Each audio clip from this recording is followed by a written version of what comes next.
में कष्ट हुआ तो आसरा ढूंढा।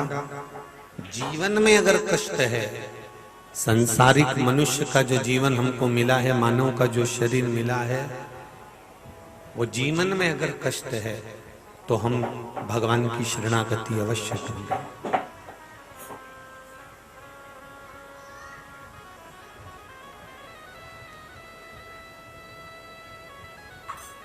देखिए, एक नजर का दोष भीष्म पितामह को हो गया था। नजर का दोष किसको कहते हैं, जरा वो समझिएगा। ये दृष्टि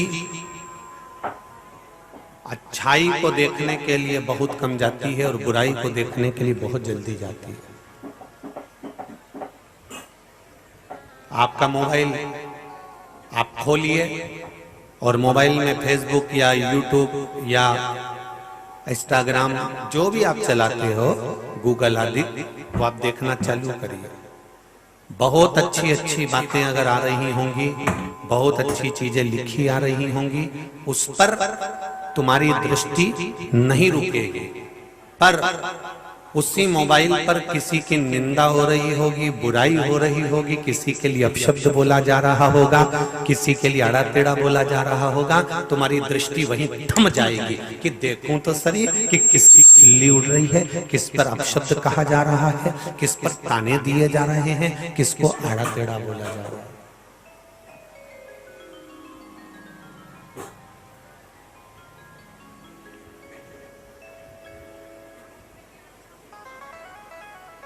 ये दृष्टि का दोष है।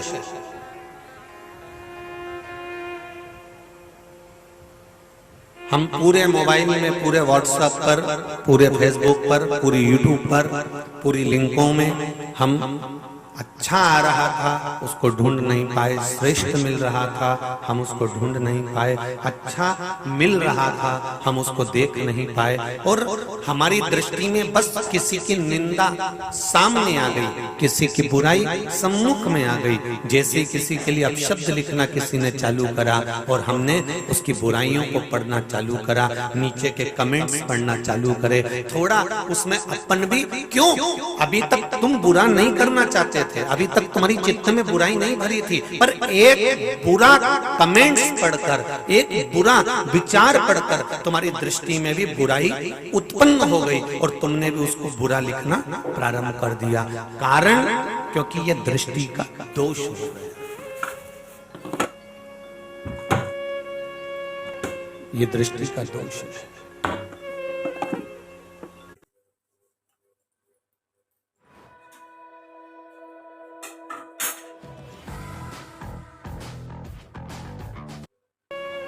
ये दृष्टि का दोष है।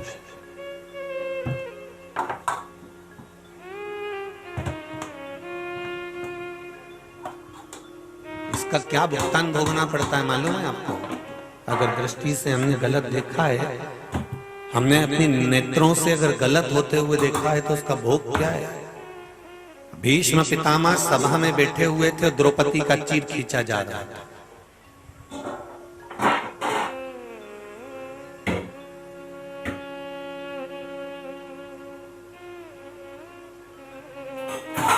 भरी सभा में द्रौपदी के चीर को खींचा जा रहा है, भरी सभा में द्रौपदी का चीर खींचा जा रहा है।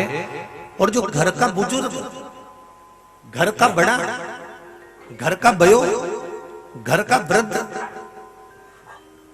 अपने सिंहासन पर बैठकर केवल देख रहा है।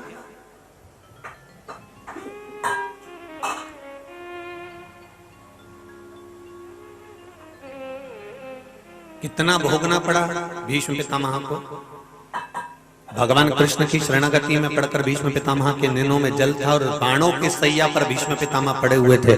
केवल बाणों की सैया पर पितामह पड़े हुए हैं। 56 दिन तक भीष्म पितामह बाणों की सैया पर पड़े रहे और भगवान कृष्ण ने पूछा, पितामह क्या चाहते हो? पितामह कहते हैं, अब मेरी मुक्ति प्रदान कर दीजिए। भगवान कहते हैं, पितामह सुनो, जो तुम्हारी दृष्टि का दोष हुआ है, तुमने जो द्रौपदी को वस्त्रहीन होते हुए देखा है, ये दृष्टि का दोष तुम्हारे भीतर जो उत्पन्न हुआ है, जब तक उस कर्म का भोग पूरा नहीं भोग लोगे तब तक तुम ऊपर भी नहीं जा सकते, भले तुम्हारी स्वेच्छा मृत्यु क्यों ना हो।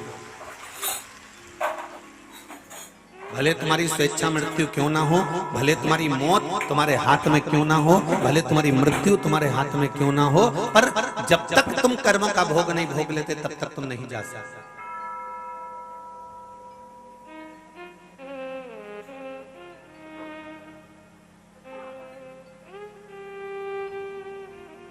कई लोग पलंग पर पड़े रहेंगे, तड़पते रहेंगे, गंदगी भी पलंग पर करते रहेंगे, प्राण नहीं छूटते, परमात्मा से कहते।